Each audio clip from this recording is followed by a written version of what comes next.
Hello everyone, welcome back to our channel. जैसे कि आपको पता है DSSB TGT नेचुरल साइंस में बायोलॉजी में हमें टोटल 21 यूनिट्स दी हुई है। ठीक है, इनका थियरी पोर्शन हम कंप्लीट कर चुके हैं, तो आज हम इनके MCQ स्टार्ट करेंगे। ये जो सारे क्वेश्चंस मैं आपको करा रही हूँ ये DSSB ने पूछे हुए हैं। ठीक है, उनके प्रीवियस ईयर क्वेश्चन है ये।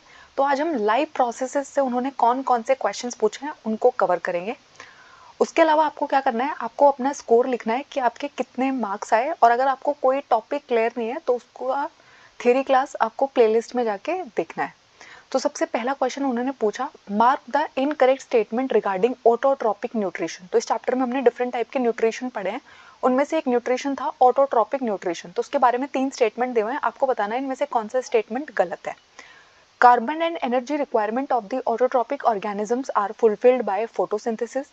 It is a process by which autotroph takes in substance from the outside and convert them into stored form of energy. Substances are taken in the form of carbon dioxide and methane, which is converted into fat in the presence of sunlight and chlorophyll.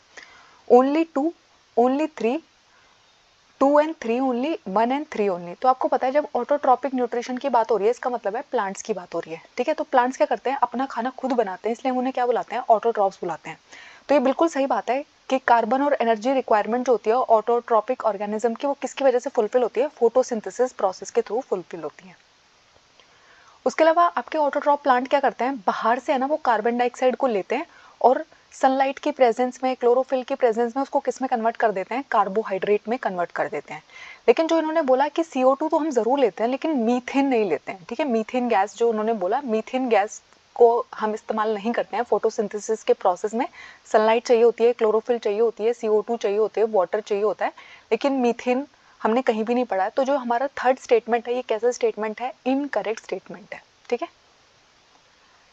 Next question है, dash breaks down starch which is a complex molecule to give simple sugar. ठीक है, तो कौन ऐसा, आपको एक enzyme का नाम बताना है जो क्या करता है, स्टार्च को सिंपल शुगर में कन्वर्ट कर देता है। सलाइवरी अमाइलेज, पेप्सिन, ट्रिप्सिन या फिर पेपिन। तो आपको पता है हमारे माउथ के अंदर ही है ना हमारा जो स्टार्च है उसका ब्रेकडाउन स्टार्ट हो जाता है, और उसमें रिस्पॉन्सिबल कौन होता है, हमारा जो सलाइवरी अमाइलेज है। सलाइवरी अमाइलेज क्या कर देता है, हमारे स्टार्च को सिंपल शुगर में कन्वर्ट करना शुरू कर देता है। कहाँ पर रिलीज होता है, हमारे माउथ में रिलीज होता है, जो हमारे सलाइवरी ग्लैंड होते हैं वो उसको रिलीज करते हैं, सलाइवरी अमाइलेज। मैंने आपको सलाइवरी ग्लैंड्स के बारे में पढ़ाया था कि हमारे पास 3 पेयर्स ऑफ सलाइवरी ग्लैंड होते हैं, और वो किसको रिलीज करते हैं, सलाइवा को रिलीज करते हैं, जिसके अंदर क्या प्रेजेंट होता है, सलाइवरी अमाइलेज प्रेजेंट होता है। आपको मुझे ये बताना है कि सलाइवरी अमाइलेज का pH क्या होता है। नेक्स्ट क्वेश्चन है, which of the following is a small blind pouch at the junction of small and large intestine, calcium, duodenum, jejunum या फिर इलियम। तो आपको पता है हमें इस चैप्टर के अंदर अपना पूरा डाइजेशन पढ़ना था, ह्यूमन डाइजेशन पढ़ना था, और ह्यूमन डाइजेशन पढ़ने के लिए आपको डिफरेंट डाइजेशन में जो ग्लैंड्स प्रेजेंट होते हैं, जो चीज़ें इन्वॉल्व होती है उनके बारे में आपको मालूम होना चाहिए। तो उन्होंने पूछा कि लार्ज एंड स्मॉल इंटेस्टाइन के बीच में ना एक छोटा सा जंक्शन प्रेजेंट होता है, उसको हम क्या बुलाते हैं, डोडेनम बुलाते हैं, जेजुनम बुलाते हैं, एलियम बुलाते हैं, फिर कैल्शियम बुलाते हैं।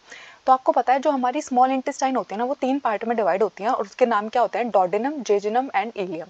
ठीक है, लेकिन हमारे large intestine and small intestine के बीच में एक जो ब्लाइंड पाउच होता है ना उसको हम क्या बुलाते हैं, कैल्शियम बुलाते हैं। ठीक है, नेक्स्ट क्वेश्चन है, digestion functions are taken care by the gastric gland present in the wall of stomach. आपके स्टमक में बहुत सारे गैस्ट्रिक ग्लैंड प्रेजेंट है जो क्या करते हैं, गैस्ट्रिक जूसेस को रिलीज करते हैं। ठीक है, तो हाइड्रोक्लोरिक एसिड रिलीज होता है, एक डाइजेस्टिव एंजाइम पेप्सिन रिलीज होता है, और म्यूकस रिलीज होता है। तो इनके फंक्शंस भी मैंने आपको बताए थे, तीनों के क्या क्या फंक्शन होते हैं। आपसे उन्होंने इस क्वेश्चन में क्या पूछ लिया है, म्यूकस का फंक्शन पूछ लिया है। ठीक है, तो म्यूकस का फंक्शन क्या है, it protect the inner lining of the stomach from the action of acid under normal condition. It creates the acidic medium which facilitates the action of the enzyme pepsin. It aids the liver in extracting juices from it. It increases the size of stomach while digesting food. तो आपको पता है इन तीनों के function क्या क्या थे। Mucus का फंक्शन ये होता है, म्यूकस हमारी बॉडी में इसलिए प्रेजेंट होता है कि वहाँ पर जो हाइड्रोक्लोरिक एसिड प्रेजेंट है वो हमारे स्टमक की जो वॉल्स है, हमारी जो लाइनिंग है उसको जला सकता है। ठीक है, तो हमारी इनर लाइनिंग को प्रोटेक्ट करने के लिए वहाँ पर क्या प्रेजेंट होता है, बहुत सारा म्यूकस प्रेजेंट होता है, और ये क्या फंक्शन होता है, हमारे म्यूकस का फंक्शन होता है। उसके अलावा हमारा पेप्सिन क्या करता है, इसका काम होता है प्रोटीन का डाइजेशन करना। ठीक है, प्रोटीन को डाइजेस्ट करने के लिए किसकी जरूरत होती है, पेप्सिन एंजाइम की जरूरत होती है। उसके अलावा जो हमारा हाइड्रोक्लोरिक एसिड होता है उसके 2 डुअल फंक्शन होते हैं। हाइड्रोक्लोरिक एसिड का पहला काम होता है आपके खाने में जो भी ऐसी चीज़ें हैं, बैक्टीरिया है, पैथोजेंस है, उन्हें किल करना।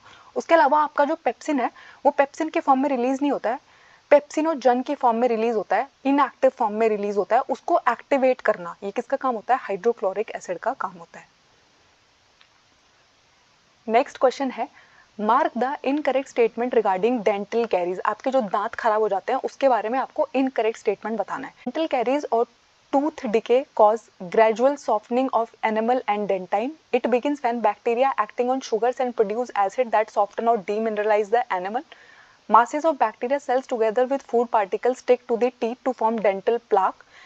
In this saliva reach the tooth surface and neutralize the acid. तो आपको पता है जब हमारे दांत सड़ रहे होते हैं तो उसमें क्या रिस्पॉन्सिबल होता है? ग्रेजुअल सॉफ्टनिंग हो रही होती है। आपके दांत किससे बने हुए हैं? एक हार्ड कवरिंग से बने हुए हैं जिसको हम क्या बुलाते हैं? एनामल बुलाते हैं। तो टूथ डिके में ऑब्वियसली सी बात है वो खराब होने लग जाता है। आपने अगर अपने टीथ को रात में आपने साफ नहीं किया तो बहुत सारे जो शुगर प्रेजेंट होती है आपके दांतों में फंसी रहती है, वो क्या करने शुरू कर देती है? बहुत सारे बैक्टीरिया वहाँ पर आ जाते हैं और आपके एनिमल को सॉफ्ट करने लग जाते हैं, डीमिनरलाइज करने लगते हैं। ये भी बिल्कुल सही बात है। उसके अलावा जो आपके बैक्टीरियल सेल है जो आपके दांतों से चिपक जाते हैं वो क्या बनाते हैं? डेंटल प्लाक का फॉर्मेशन करते हैं। ये भी बिल्कुल सही बात है। लेकिन यहाँ पर क्या होता है? सलाइवा तो पहुंच ही नहीं पाता है, वरना वो क्या करता है? उसको न्यूट्रलाइज करने का काम जरूर करता, लेकिन ऐसा नहीं हो पाता है। जब आपके दांत सड़ रहे होते हैं तो ऐसा पॉसिबल नहीं हो पाता है। ठीक है, तो ये हमारा कैसा स्टेटमेंट है? इनकरेक्ट स्टेटमेंट है। नेक्स्ट क्वेश्चन है, where does the first step of nutrition in organism the break down of glucose. Glucose जो एक 6 कार्बन का मॉलिक्यूल है वो 3 कार्बन मॉलिक्यूल पायरुवेट में टूट जाता है।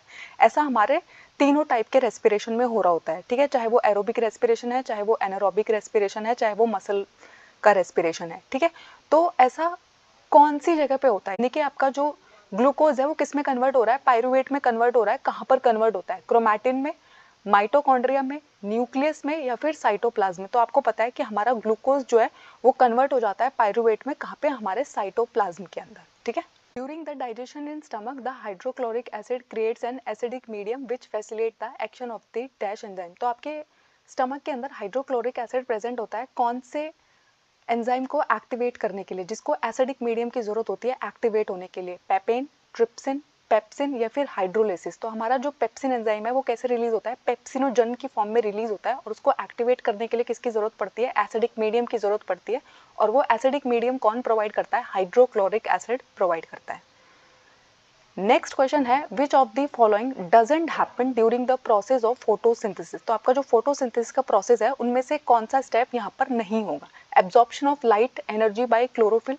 क्लोरोफिल जो है वो लाइट को एब्जॉर्ब कर लेगी, ये तो बिल्कुल होता है। Conversion of light energy to chemical energy and splitting of water molecule into hydrogen and oxygen. ठीक है, reduction of carbon dioxide to carbohydrate, releasing water vapour into air. देखो हमारे जो फोटोसिंथेसिस है ना उसके डिफरेंट स्टेप्स थे। ये जो तीनों स्टेप है ना बिल्कुल सही है। हमारा जो कार्बन डाइऑक्साइड है वो रिड्यूस हो जाता है कार्बोहाइड्रेट में, हमारा जो लाइट एनर्जी है वो कन्वर्ट हो जाता है केमिकल एनर्जी में, लेकिन वाटर वेपर रिलीज करना ये फोटोसिंथेसिस का फंक्शन नहीं है। ठीक है, ये किसका फंक्शन होता है? ट्रांसपिरेशन का फंक्शन होता है। ठीक है, तो ये नहीं होता है ड्यूरिंग फोटोसिंथेसिस। नेक्स्ट क्वेश्चन है, the carbohydrate which are not used immediately in plants are stored in which of the following form. तो कार्बोहाइड्रेट हमारे प्लांट ने जो बनाए बहुत सारे तो वो डायरेक्टली यूज कर लेगा, लेकिन बहुत सारी एक्स्ट्रा एनर्जी जो बचती है ना उसको वो किसी फॉर्म में स्टोर करके रखता है। मैंने आपको पढ़ाया भी था। तो किस फॉर्म में वो उसे स्टोर करके रखता है? स्टार्च की फॉर्म में, प्रोटीन की फॉर्म में, रफेज की फॉर्म में या फिर ग्लाइकोजन की फॉर्म में। तो हमारे जो प्लांट है ना वो एक्स्ट्रा एनर्जी को स्टोर करते हैं एज स्टार्च, और जो एनिमल्स होते हैं वो स्टोर करते हैं एक्स्ट्रा एनर्जी को एज ग्लाइकोजन। ठीक है, नेक्स्ट क्वेश्चन है, what is the pH of mouth when tooth decay start. तो आपके दांत जब सड़ने शुरू होते हैं तो आपके माउथ का पीएच क्या होता है? Lower than 6, lower than 5.5, lower than 5 या फिर लोअर देन 4.8। तो जैसे ही आपके दांतों का जो पीएच है ना वो लोअर देन 5.5 जाना स्टार्ट हो जाता है ना, तो मोस्टली आपके दांत खराब होने लग जाते हैं, क्योंकि एसिडिक कंडीशन होनी स्टार्ट हो गई है और जो बैक्टीरिया है वो क्या करने लग जाते हैं? आपके एनिमल को खराब करने लग जाते हैं। नेक्स्ट क्वेश्चन है, which of the following organism engulf food to form food vacuole. Food vacuole आपको कहाँ देखने को मिलता है? जो क्या करते हैं अपना खाना किस तरीके से कैप्चर करते हैं? फूड वैक्यूल की मदद से कैप्चर करते हैं। एमीबा, पैरामीशियम, प्लाज्मोडियम स्पोरोजोइट या फिर प्लाज्मोडियम मेरोजोइट। तो आपको पता है जो हमारा अमीबा है उसके पास क्या प्रेजेंट होता है? फूड वैक्यूल प्रेजेंट होता है, और वो अपने खाने को कैसे कैप्चर करता है? फूड वैक्यूल की मदद से कैप्चर करता है। नेक्स्ट क्वेश्चन है which of the following is known as the middle man of the body. आपकी बॉडी में किसे middle man of the body बुलाया जाता है? ब्लड, नर्व्स, वेन्स या फिर लिम्फ। तो हमारी बॉडी के अंदर जो लिम्फ प्रेजेंट होता है उसको हम क्या बुलाते हैं? Middle man of the body बुलाते हैं।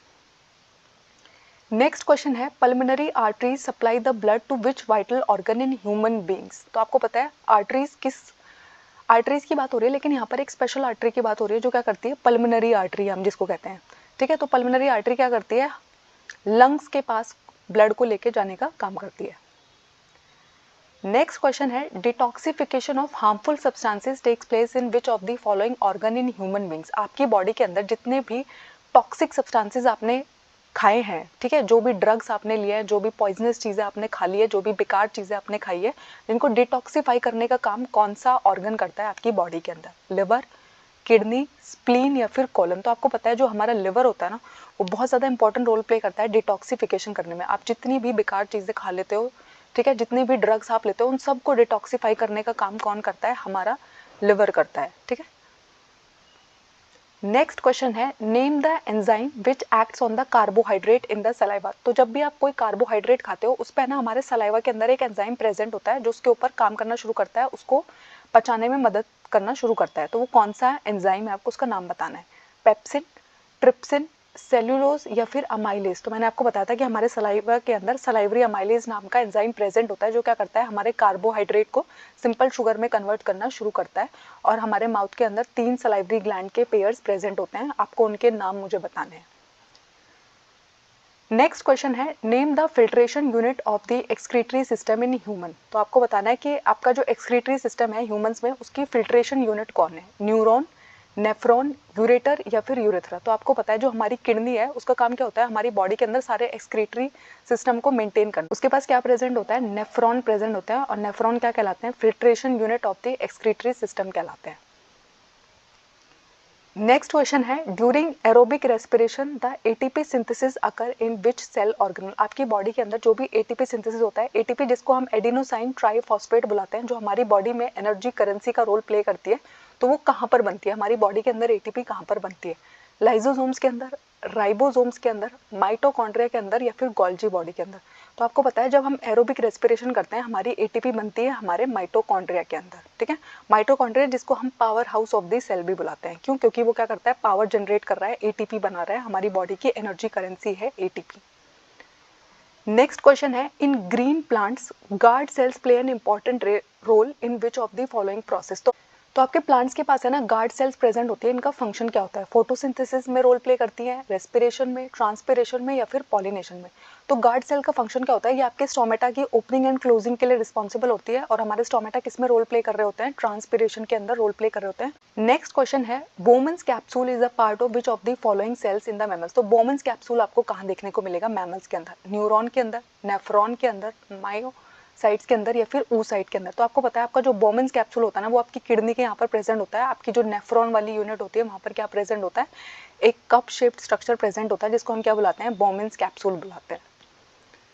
नेक्स्ट क्वेश्चन है in the process of photosynthesis atmospheric CO2 get converted to carbohydrate through the process of. तो आप जब फोटोसिंथेसिस का प्रोसेस हो रहा होता है तो उसमें ना हमारी CO2 जो है वो कन्वर्ट हो जाती है कार्बोहाइड्रेट में, बर्निंग के थ्रू, ऑक्सीडेशन के थ्रू, रिडक्शन के थ्रू या फिर न्यूट्रलाइजेशन के थ्रू। तो ये क्या है? एक तरीके से रिडक्शन है। हमारी CO2 किस में कन्वर्ट हो गई है? कार्बोहाइड्रेट में कन्वर्ट हो गई है, और इस प्रोसेस का नाम क्या है? एक तरीके से क्या हुआ है? इसका रिडक्शन हुआ है। नेक्स्ट क्वेश्चन है read the following statement and select the correct option. आपको एक असर्शन दिया हुआ है और फिर उसकी रीजनिंग दी हुई है। तो उन्होंने बोला कि जो आपके एक्वेटिक एनिमल्स होते हैं ना, उनके अंदर ब्रीदिंग रेट जो है ना वो बहुत ज़्यादा हाई होता है as compare to terrestrial organisms. जितने भी हमारे लैंड पे रहने वाले ऑर्गेनिज्म है ना, उनसे ज़्यादा ब्रीदिंग रेट हाई होता है किसके अंदर? जो हमारे पानी के अंदर रहने वाले एनिमल्स हैं। तो उन्होंने उसका रीज़न ये दिया है कि जो एक्वेटिक ऑर्गेनिज्म होते हैं जैसे कि फिश होती है, वो क्या करती है? जो पानी के अंदर डिजोल्व ऑक्सीजन ना उसका इस्तेमाल करती है, इसलिए उनको रेट ऑफ ब्रीदिंग जो है वो बहुत हाई रखना पड़ता है। Both A and R are true and R is the correct reason. Both A and R true and R is not the correct reason. A is true but R is false. A is false but R is true. तो आपको पता है मैंने आपको ये बात पढ़ाई भी थी कि जो एक्वेटिक एनिमल्स होते हैं ना, उनके अंदर रेट ऑफ ब्रीथिंग जो है वो बहुत हाई होता है, क्योंकि हमारा जो पानी के अंदर घुली हुई ऑक्सीजन है ना, वो अमाउंट जो है उसका कम होता है, इस वजह से उनको बहुत तेज ब्रीथ करना पड़ता है। तो ये बिल्कुल सही बात है और ये इसका करेक्ट रीजन भी है। ठीक है, इसी के साथ हमारे लाइव प्रोसेस में जो क्वेश्चन पूछे गए थे वो कंप्लीट हो गए हैं। आई होप इस टॉपिक में आपको कोई डाउट नहीं है। अगर कोई डाउट है तो मुझे कमेंट्स में ज़रूर बताइएगा। हमारे चैनल को लाइक कीजिएगा, शेयर कीजिएगा, सब्सक्राइब कीजिए।